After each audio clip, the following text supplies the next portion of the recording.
welcome to another one in our series of financial wellbeing podcasts.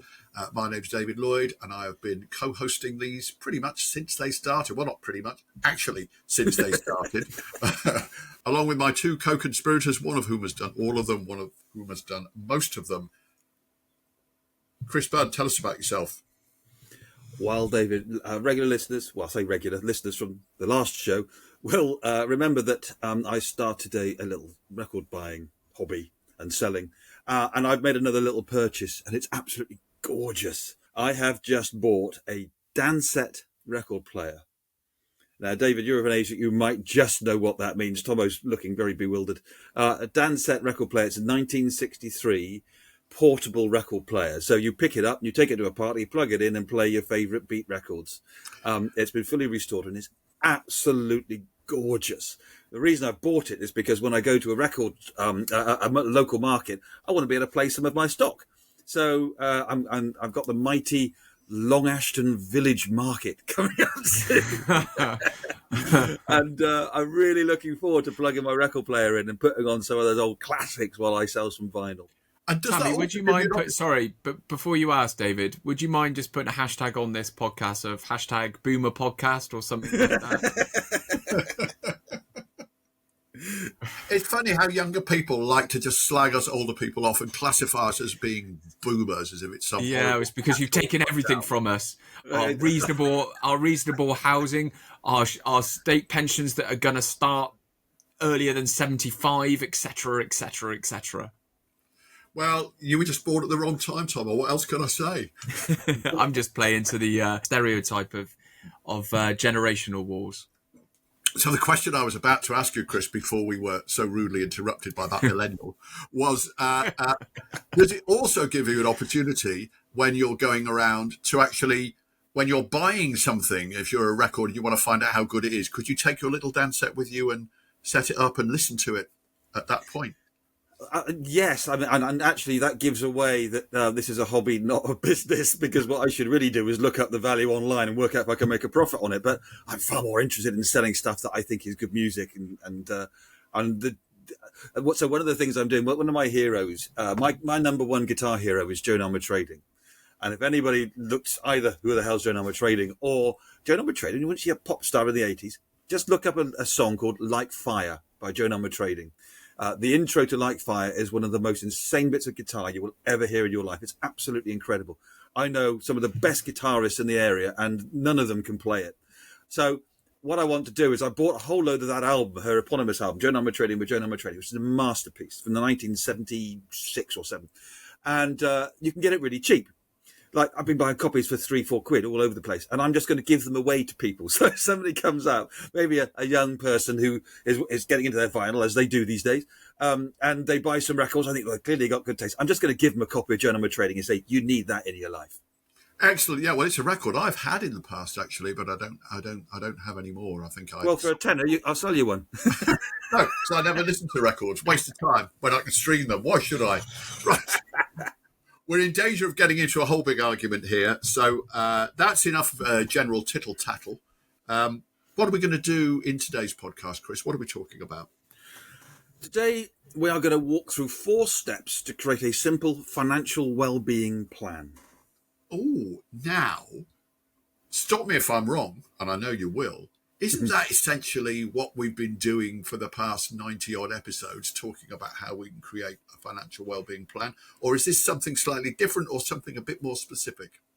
It's a little bit of an advancement, if I can put it that way. So this is like I'm trying to take some of the core ideas from my new book, The Cornerstones of Financial Well-being. A financial plan is creating a plan for your money for the future. Okay. A financial well-being plan is creating action points that improve your relationship with money and thereby will help you achieve your financial plan. So the two things are different, but they definitely go together. They inform each other. Excellent. So we're going to be looking at some specifics today. Yes. And some specific action points and tips and things that people can do. Great. Oh, looking forward to that then. Okay. Does that by any chance stem from a book that you might have written recently?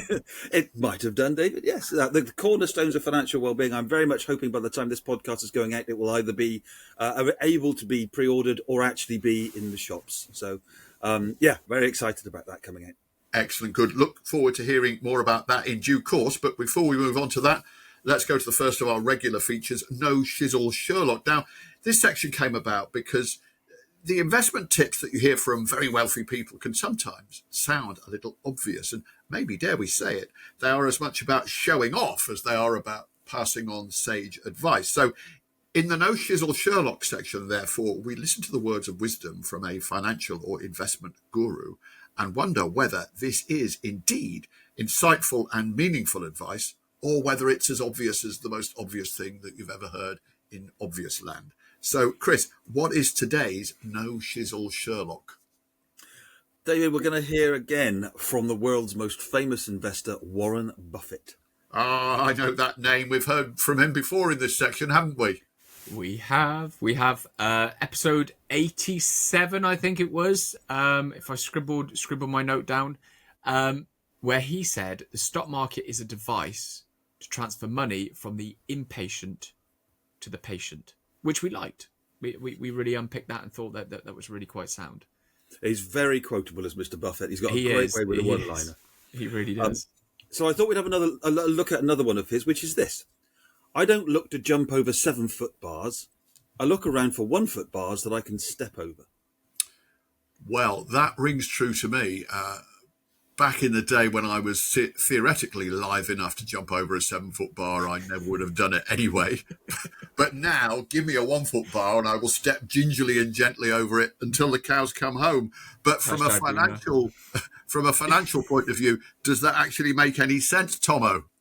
Do you know what? I'm trying to think what he's alluding to here. I think it probably does. I think he's right. I think it's more about investing than speculating. I think he's not trying to find this latest high risk, it's going to either go amazingly well or not kind of investment, because this is what he's known for. Warren Buffett is being a sage and patient investor, and he's probably just looking for companies that have got some good fundamentals, that are just doing the right thing, and it looks like they're going to be making profits in the future and earning the profits off of that in the long term, rather than trying to find this most amazing next big thing.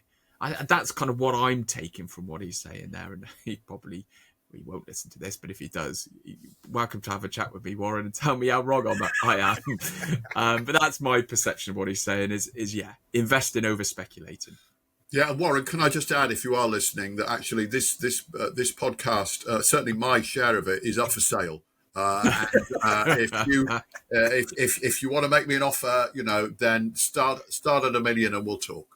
Can you imagine if we had Warren Buffett as a guest on this podcast? Let's do it, Tammy. That's your challenge, mate. Oh my good grief! I think we just finished on that. We got 100th episode coming up. If you can turn it around that quickly, well, we're more likely to get a lunch buffet, I think, out of it.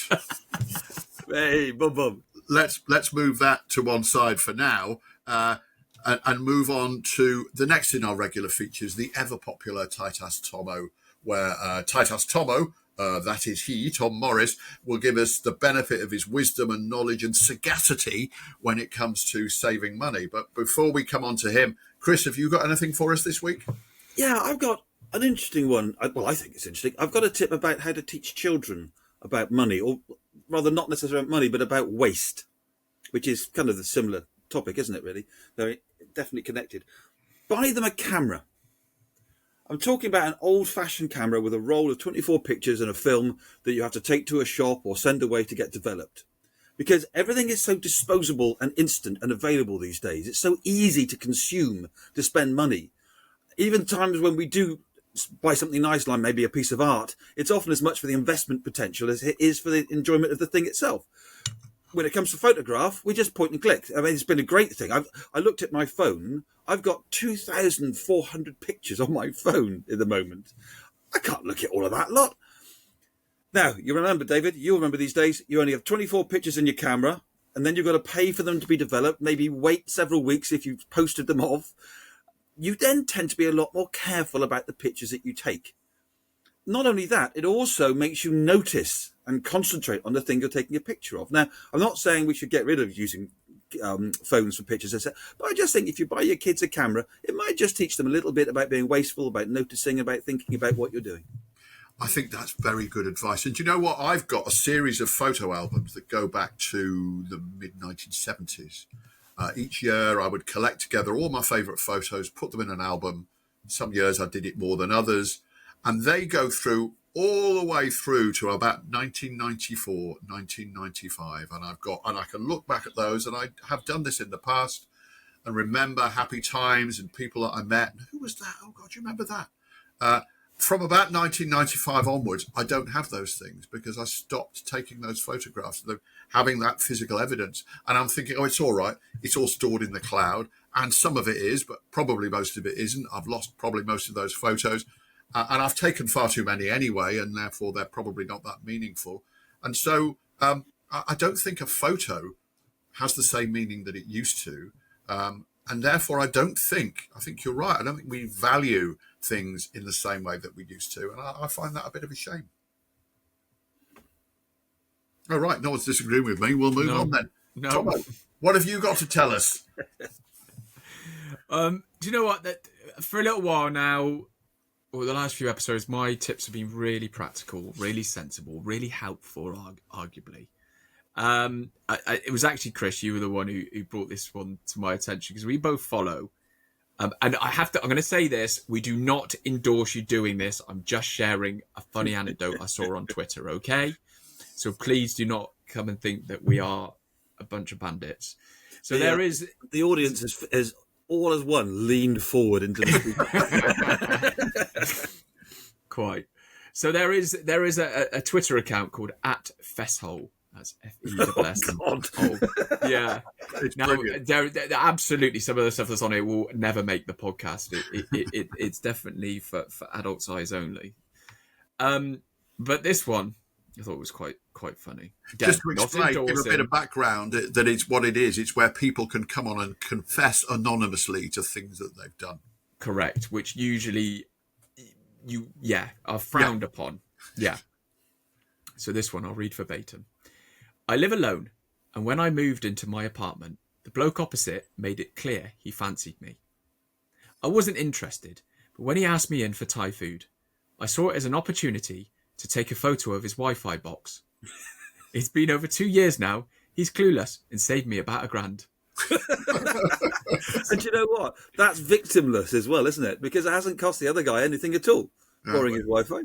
Well, I look, like I said at the start, I am not endorsing that or anything. I just thought I'd share a funny anecdote about somebody saving some money, arguably inappropriately, but there you go. Sometimes these things are excellent, very good. And also, I would recommend Fesshole as a Twitter account. It's very, very funny, but it can get very rude. Parental advisory there. It can. Maybe I should be looking for some. I will search it for more money saving related tips for a bit of fun in the future.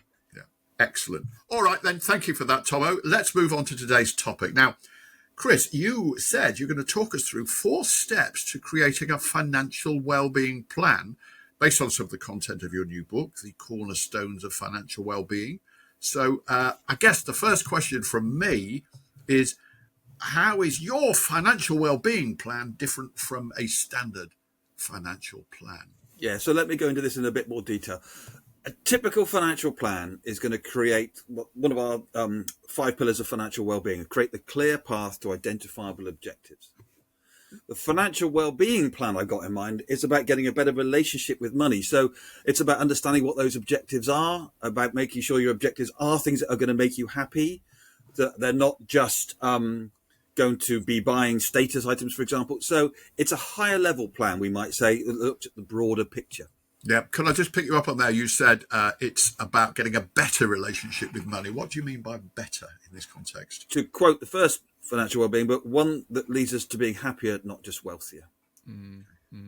I'm seeing it quite a bit at the moment. There are some financial planners who have been saying that financial well-being is simply what happens when you get great financial planning.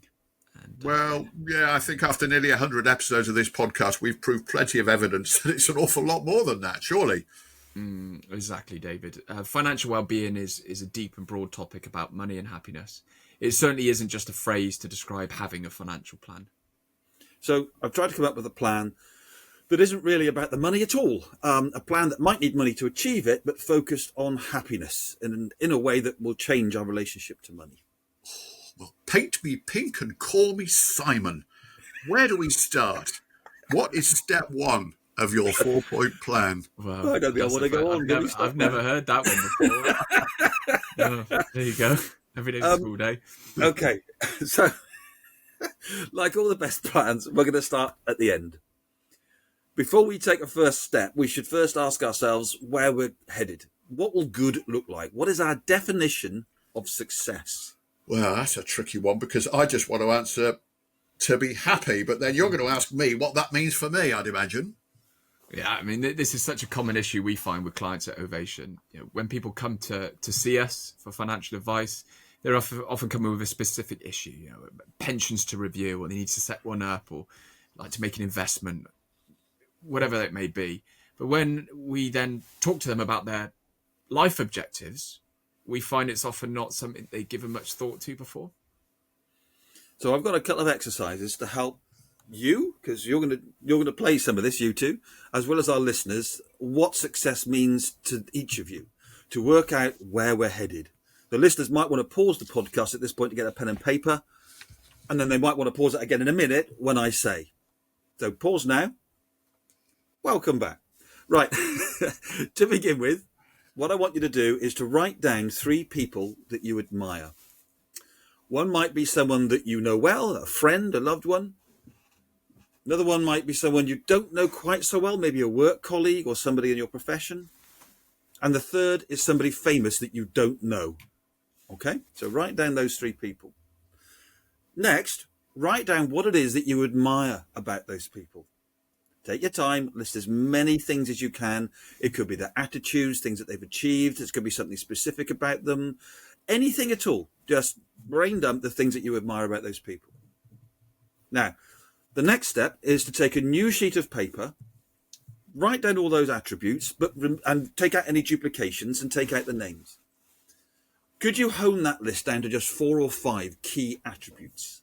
Listeners might want to pause the podcast here while they take time to go through those stages. Now, take a metaphorical step back and look at that list. Because what we admire in others is indicative of who we want to be ourselves. So this list is actually a list of either who you are or who you want to be. Now, I asked you to both go through this exercise in advance of this recording, so a bit nervous about this. Are you willing to share what you've discovered? Maybe Tommo, could you go first? Yeah. Do you want to know that some of the people that I picked out? I'm quite happy to name check them, at least that they know that I think of them in high regard. One of these would definitely be an amazing podcast guest.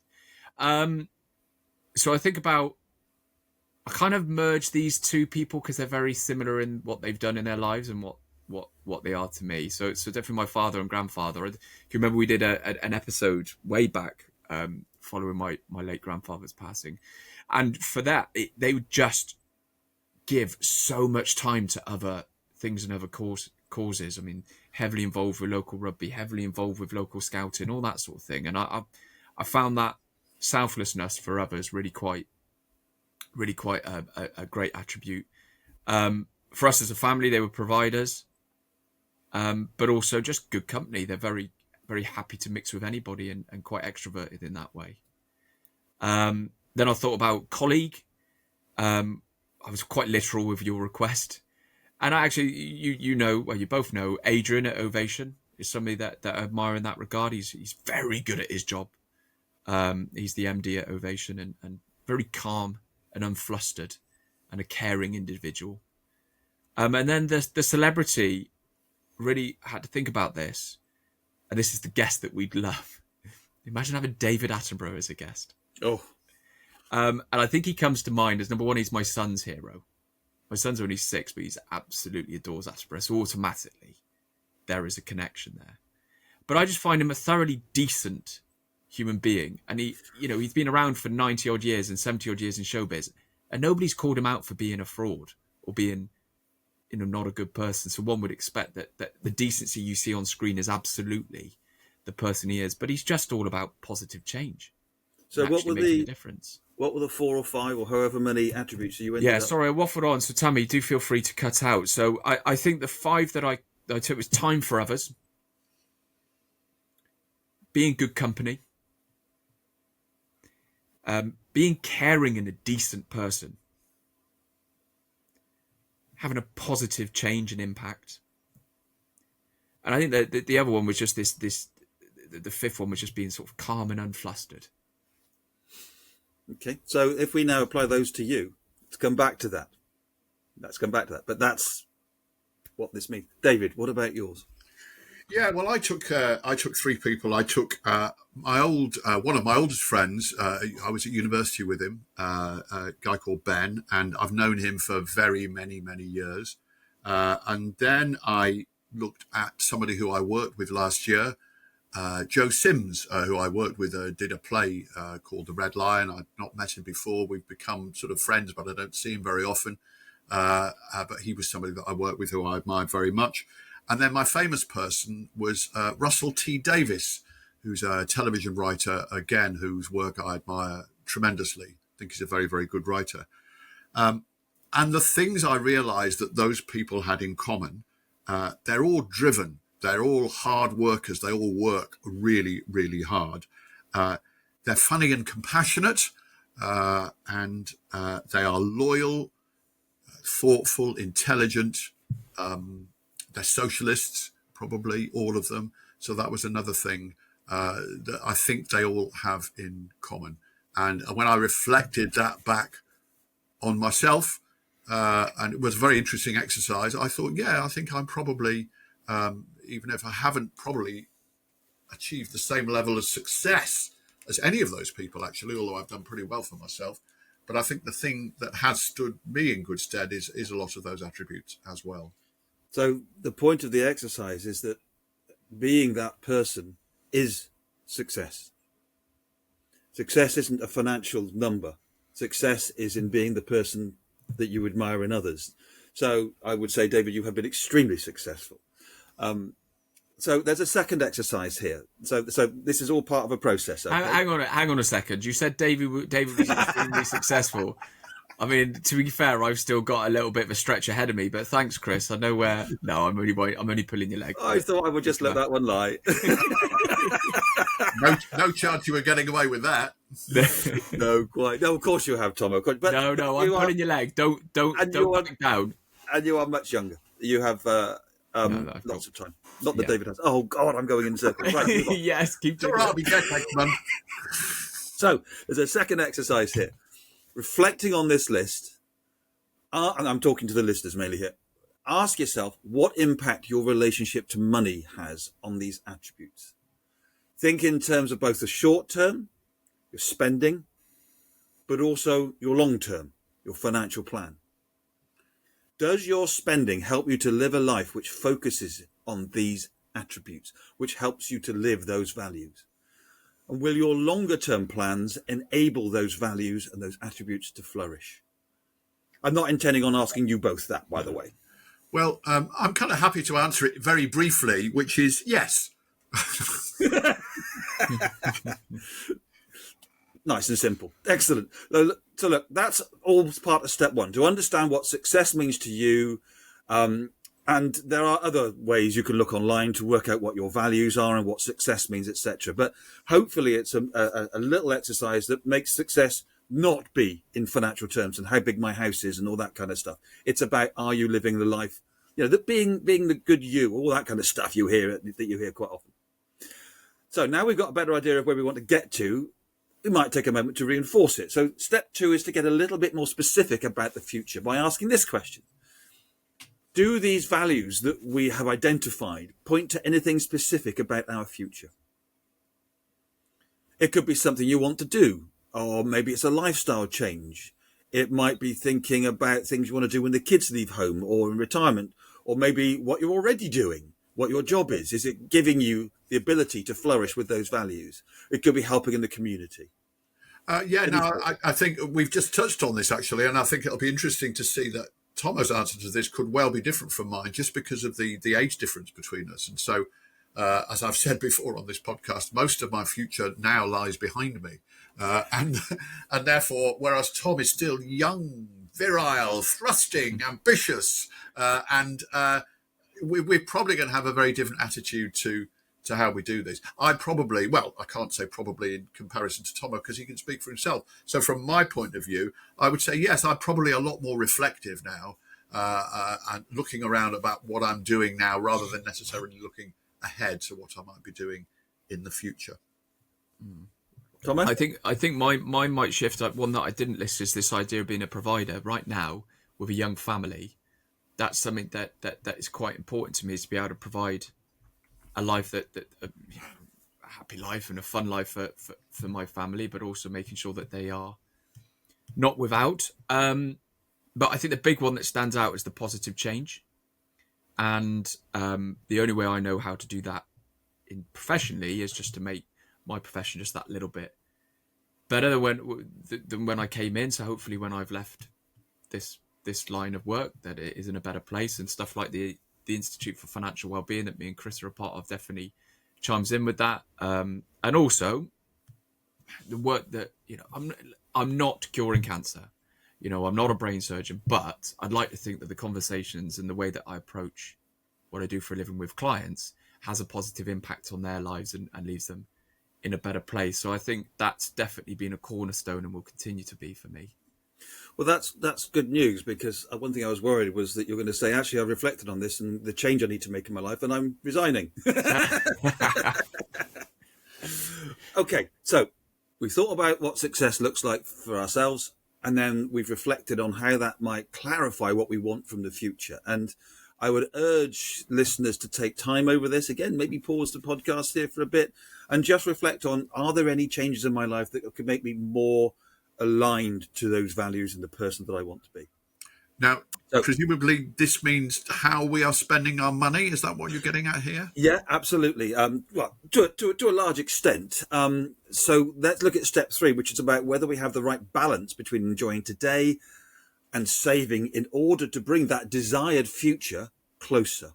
That balance point comes up so often in conversations with clients, and it varies greatly between different clients in practice. We have some clients who are financially secure, but who struggle to spend money on themselves. Sometimes financial planning means trying to get people to enjoy their money. Then there are others who do have clarity over their future plans, but have high spending today, to put it politely. For those clients, we might just offer a friendly challenge on whether that spending is really bringing them joy. And then getting clarity over their desired future. Is it really important for these clients? Because then they get this perspective that what they're spending today might be delaying them reaching that future they've identified. That can bring real focus to their approach with money. I've got a really good story to illustrate that point, actually, from a long time ago when I did my bit of travelling post sixth form. I'm sure this is apocryphal, but I've always remembered it. I like to think it's true. And it was a story about somebody that had met who was travelling and was planning to travel for the rest of their lives. There was a biker, we would probably call them. And this person was in their mid-30s. And since leaving school, they had spent 15 years working permanent nights. So they had no life really to speak of, but just work nights on double time, triple time, whatever it was, for 15 years constantly, and then stop work forever. Saved up all that money because they had no life. And at the age of 33, got on a motorbike and went travelling. And that's what they were doing for the rest of their lives. Now, that's what you call focusing on your future, isn't it? I guess so. And so presumably taking that on board, if someone wanted an activity for this step, then they could spend some time like reviewing their spending. Absolutely. Sit down with your bank statement. Just get a sense of how you're allocating your money. But it's not just money, of course. Do the same thing with your calendar. Consider how you're allocating your time. Go back over your diary. Are you allocating your time in keeping with your values? Okay, so step 1 was define success in terms of our values. Step 2 was to apply those values when thinking about where we're headed in life. Step 3, consider whether our spending today is helping us to get there. what's the all-important fourth step, Chris? Well, there's a lot of possible exercises we could put in this one. We could look at our behaviours, or whether we have given ourselves permission to be happy. Oh, permission to be happy. Now, that's an interesting concept. Elaborate, please. Yeah. Again, permission is again a common issue that with clients that we talk to at Ovation. Whether it's spending money on themselves or doing a job that might not earn so much but brings them purpose. When I think about it, I reckon needing permission to be happy is something I talk a lot about. I do look at this in the new book, actually. Shall I investigate it a bit more for a future podcast? Chris, I think that's a great idea, because this rings very true for me in terms of giving yourself that permission to, be happy or do lots of things. We're often so hidebound by the expectations that we think other people have of us. We lose sight about the important things to ourselves. So I think, that's something I'd really like to discuss at a later podcast. Right. On it like the proverbial car bonnet. So for this, however, we need a step 4. So something that's going to get rid of the blockage that we have around money. So I'm going to suggest we look at another issue that might be holding us back, which is whether we have any beliefs around money that might be stopping us from taking those first steps. Now, we've touched on this, I know, in the past in the podcast, but could you give us an example of what you mean by beliefs around money? It might be someone who says, I'm not very good with money, or the stock market isn't for me, or perhaps someone who keeps spending because deep down they don't really think they are the sort of person who has nice things. So try this exercise. For a period, perhaps a weekend, or maybe over the course of a week or two, try and be conscious about your attitude to money. If you are a little cavalier when shopping, for example, what was your justification to yourself? If you saw that nice thing and thought, oh, go on, why? What is it your head said? What went round in your head? Write it down. If you realise that there's a sentence there that your little voice in the back of your head is saying, write down that sentence. So it could be that you might say, I've worked hard, I deserve that thing. Or if you don't buy something nice, did you somewhere in the back of your head think you don't deserve it? Yeah, I'd add a little bit more to this. It's not just necessarily the financial element. It could be how you reacted to seeing something on the news. This is financial, but maybe how you felt when you saw the stock market go down if it was on the news. How did it make you feel? Perhaps a friend came into money. Were you pleased for them or jealous? Just list it. Have a think about it. So compile a list of things that come into your mind in relationship to money. And then after that period, when you've got a few written down, take some time to review those thoughts that you've written down. Is there any consistency between these different thoughts? Are there any money beliefs that start to emerge? Okay. Now, final step in this process, ask yourself this question about those beliefs. Are they preventing you from achieving the success that you identified in step 1? Becoming that person living those values that we identified. If they aren't, then they're not a self-limiting belief, at least in terms of future planning, so that's fine.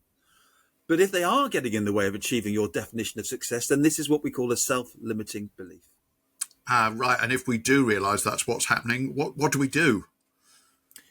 There's a process someone can go through which basically involves considering where this belief came from. And if there is any real evidence to back up that this is a valid belief.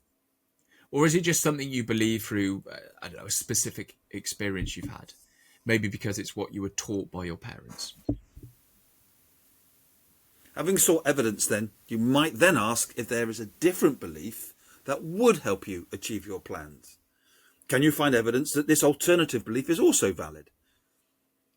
Live it. How does it feel? Does it feel comfortable? Could you get used to that new belief? Yeah, I think that's very true. And I know I've mentioned this on a podcast in the past, but I've got an example of that myself. We talk about parental voices, and my dad was always saying to me, Dave, I don't know what it is about you, but whenever your back's against the wall, something always turns up. You're really, you're the luckiest person I knew. And I believed that about myself for a long time. But what I ultimately realised was actually it wasn't like that. When my back was against the wall, usually because of my own fault and neglect of doing certain important things, I actually worked very, very hard to get myself out of the scrape that I was in. So actually it wasn't about luck. It was about me going, oh God, I better do something about this. And it took me a long time to realise that I had that power within me that I'd always assumed I didn't have, because my dad had always told me that I was lucky. So the 4 steps you've chosen then, Chris, for this simple financial well-being plan, which actually isn't that simple at all, are: firstly, identify success for you in terms of your values. 2, consider whether this broad idea of success points to anything specific. Step 3, ask whether our current spending habits are helping or hindering us achieving this success. Step 4, ask whether we have any beliefs that might be helping or hindering us achieving this success. Yeah, great summary, David. Thank you. The book goes into much more detail, as you can imagine, about these stages, and offers other stages and lots of other exercises. But I just thought this little distillation might make for a version of a financial wellbeing plan that our listeners might find useful. And we would love to hear from them. If you go through these exercises, please tell us what happened and if you made any changes and anything that you found out. Yeah, it's been a very different podcast today, actually. It's been more interactive. So I hope that, following on from what Chris has just said, I hope you will do that, actually. Take the time to do the exercises, get in touch with us. We've bared our souls, you bare yours, and get in touch with us and tell us what's been going on. Tell us what solutions you've come up with, any problems you might have encountered. All the ways of getting in touch are in the show notes at the end of the episode.